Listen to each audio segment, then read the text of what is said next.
The sun hovered directly above the African plains, turning the golden grass into a sea of burning light. Heat waves shimmered in the distance, and silence spread unnaturally across the savannah. At the command vehicle, Commander Davis Hayes stood tall, his boots pressed against the steel frame of the open-top Jeep. His posture reflected a man seasoned by storms and wildfires, someone who never looked away when nature tested courage. On either side, patrol jeeps followed, engines rumbling low, tires carving paths through the dust-covered trail. Every mile felt heavier, every second slower. A sharp voice cut through the radio static. Base to field unit, emergency at Sector 9. Lone Lioness found unresponsive. Movement detected nearby, likely predatory. Hayes leaned forward, his voice firm. Hold position, no contact. We are approaching. As the convoy turned sharply, loose gravel scattered beneath tires. Dust clouds billowed into the sky. Hayes scanned the horizon. Nothing in this wilderness ever remained peaceful without a price. The radio operator added, "Local reports confirm it is the lioness named Shny." Silence fell again. Shny had once defeated poachers, escaped with torn muscles and shredded skin, yet she survived. A legend within the reserve, she symbolized resilience. If even Shny needed help, something terrifying must have unfolded. Within minutes, the jeeps halted. Rangers leaped out, weapons ready, poles gripped tightly, eyes locked onto the road where life and death battled. There, stretched across sun-scorched asphalt, lay Shny. Her ribs lifted with difficulty. Her sides quivered. A python, immense and monstrous, coiled around her midsection. Each loop shimmered like living metal, reflecting the harsh light. Its massive body pulsed rhythmically, muscles contracting inch by inch. Next to her paced Mosi, the male lion. His eyes blazed with rage and fear. He growled continuously, his tail slicing the air. He raised a paw, claws unsheathed, aimed at the serpent, but paused. He could not strike. One wrong motion, and Shny would not breathe again.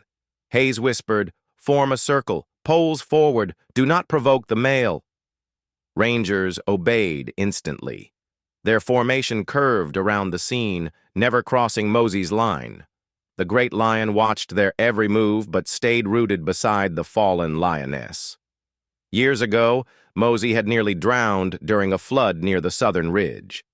Hayes had rescued him from a whirlpool, then stepped away without expecting gratitude. Some moments never fade in the wild. Trust built from danger often becomes deeper than instinct.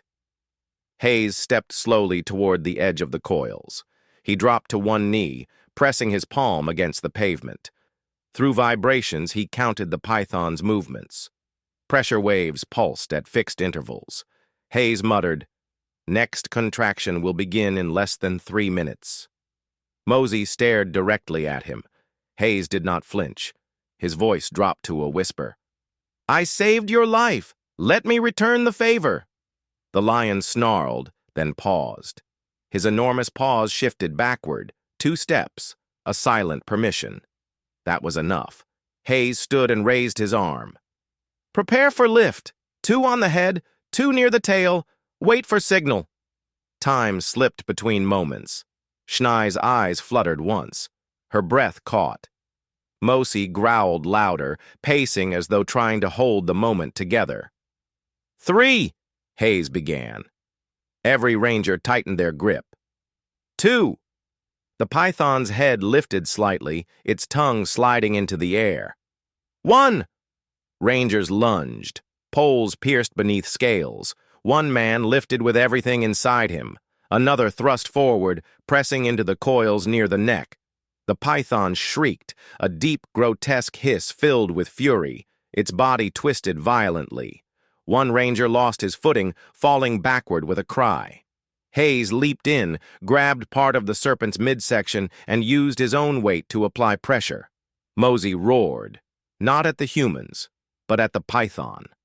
The lion's voice thundered across the plains, echoing between trees. He bounded forward, halting inches from the snake's head. Muscles flexed, jaws wide. Dust exploded beneath his paws. The python recoiled, startled. "Now!" Hayes screamed. The rangers yanked with every ounce of strength. One coil slipped loose, then another. The grip weakened. Shny gasped. Air filled her lungs for the first time in what felt like eternity. Her paw twitched, her eyes opened halfway. But danger had not ended. The python's fury doubled. With renewed rage, it struck sideways. Fangs clamped into a young ranger's ankle. He shouted, collapsing instantly. Blood stained the road. Hayes dove toward him, dragging him clear. Another ranger jabbed the serpent's snout, forcing its retreat. The python withdrew slowly, its massive frame writhing across the ground, slithering back toward the edge of the wild. Shny lay free, breathing shallowly but alive. Her fur was covered in dust, but her heartbeat returned. Mosi approached her carefully, step by step. He bent low, nuzzled her neck. A soft rumble escaped him, not anger, not challenge, but comfort. Then he turned toward the humans. For a brief instant, his gaze met theirs. In that single glance was something ancient, respect, recognition. Then, without aggression, he released a breathy grunt, a sound unlike any before. The python disappeared into the grasslands, nudged along by careful boots and warning shouts. Hayes radioed, "Request medical support immediately. Female lion alive. Injuries minor. Prepare for sedation and hydration protocol." The reply came, "Medical en route." Arrival expected in 5 minutes. As calm returned, the reserve slowly exhaled. Shny blinked slowly. Mosi stayed beside her. Dust rose from his tail with every flick. Minutes passed. The sky shifted, shadows growing longer. Eventually, Shny stood. Her limbs shook. Her steps were stiff, but her eyes held fire. Mosi matched her pace. Shoulder to shoulder, they walked toward the tall grass, touching gently with every movement. At the field's edge, Shny paused. She looked once over her shoulder, at the humans who had dared intervene. Then she vanished into the tall reeds, swallowed by the land that had nearly taken her. Commander Hayes stood silently by his vehicle. He held his weathered hat against his chest. Sweat marked his shirt. The breeze played with the folds of his sleeve. Finally, he spoke. "Nature never demands assistance, but sometimes it allows it." He stepped into the vehicle. The convoy turned. Tires crackled over stone.